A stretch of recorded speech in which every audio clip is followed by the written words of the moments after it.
Assalamu alaikum students. Let's learn some prepositions.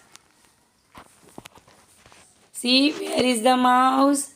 The mouse is in the hat. In the hat. Where is the mouse? The mouse is on the hat. The mouse is on the hat. On the hat. Now see, where is the mouse? Good.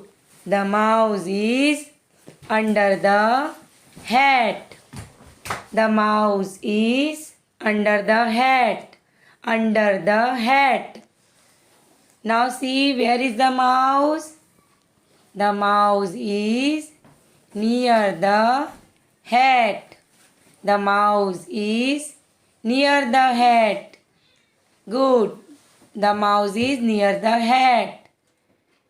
Now see, where is the mouse? The mouse is in front of the hat.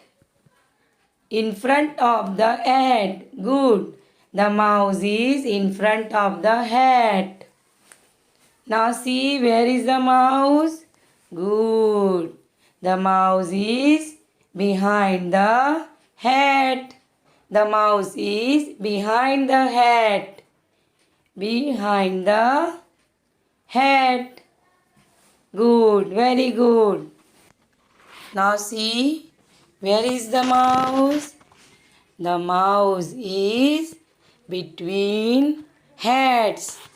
The mouse is between hats.